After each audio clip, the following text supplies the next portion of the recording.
Harry's Wife, part 102.63. Her self-absorption is dizzying. Hello, I'm H.G. Tudor. Many narcissists are self-absorbed. It is a manifestation of that sense of entitlement. I'm ever so important. You must always have due regard to what I'm doing. The universe revolves around me. Every little thing that I do is important, instrumental, consequential. It must be reported on, lauded, discussed, dissected, but most of all, held up as a shining example of brilliance. The narcissist is utterly preoccupied with their own activities and events.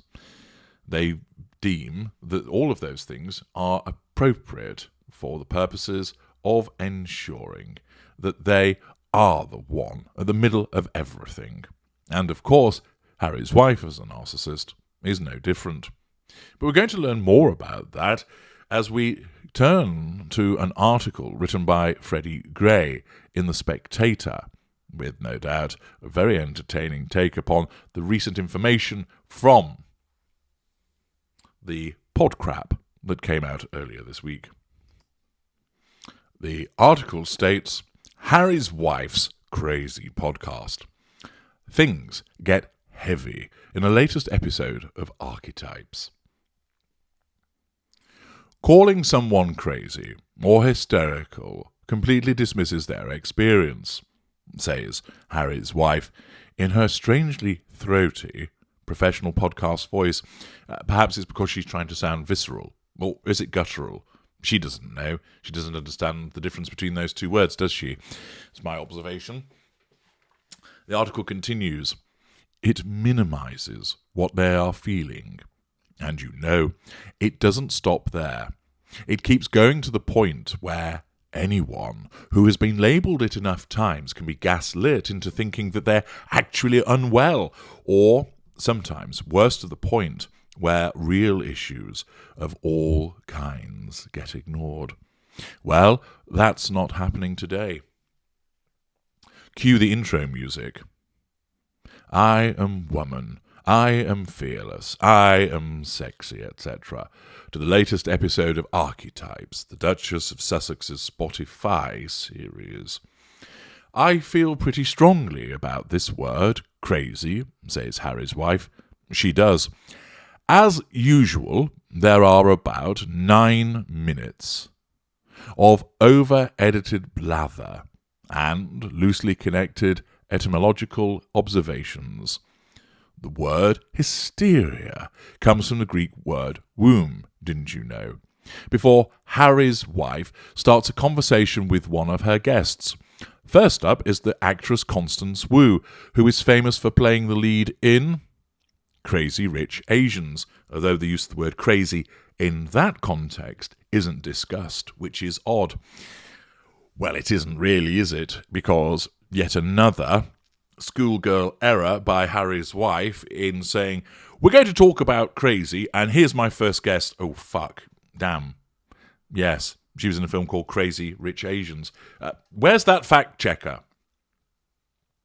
The article continues. Harry's wife talks briefly about having been an actress too. Her past life, she says twice, in a slightly manic way. Wu has a memoir out, Making a Scene. We're taught that ladies don't make scenes. She starts crying as she talks about being sexually abused and trying to end her life. Listeners by now understand why, at the beginning of the show, Harry's wife said they should tune out if the content gets too heavy. Wu berates herself for crying. Why do I still cry about this, she says. Because this is part of your healing process, interjects Harry's wife, the wise hen. If you weren't crying, I would be worried.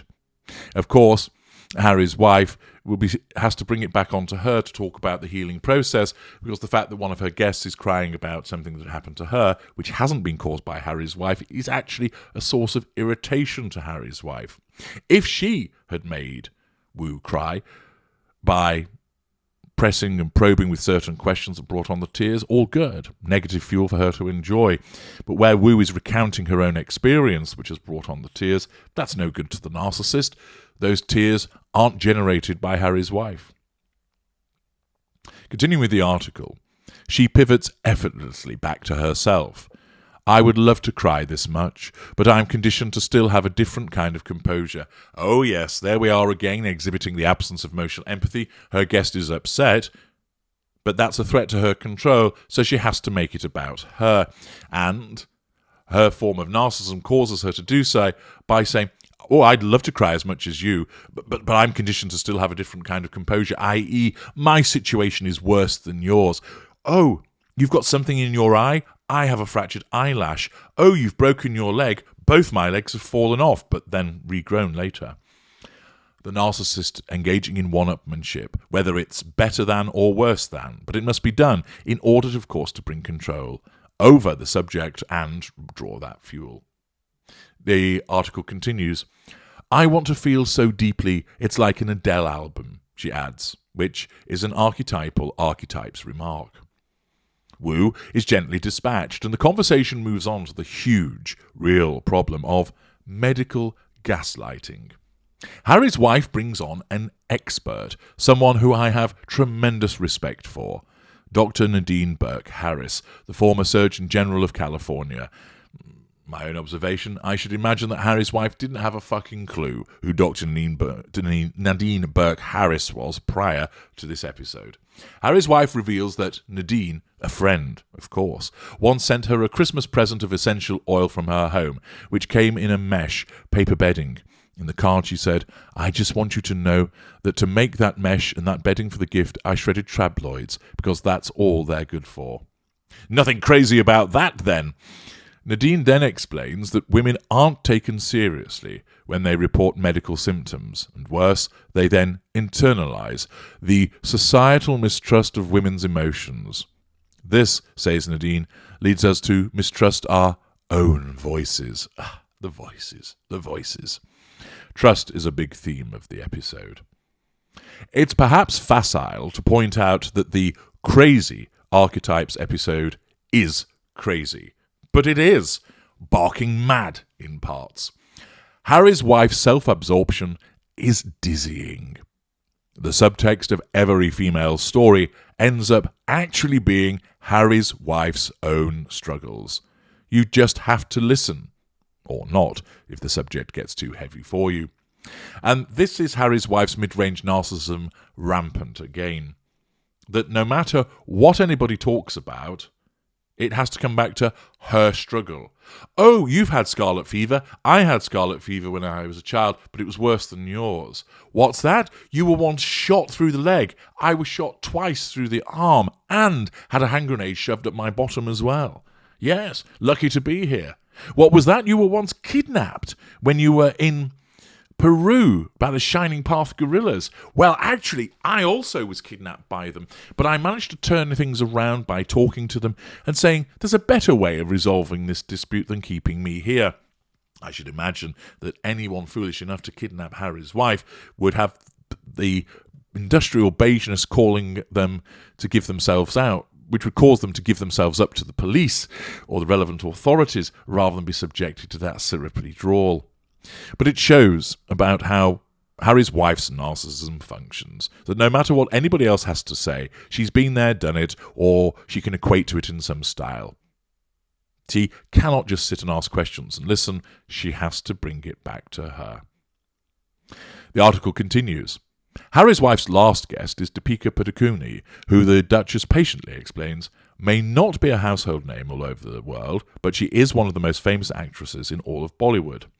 Deepika talks rather candidly about her mental health difficulties, only for Harry's wife to chip in helpfully about herself again.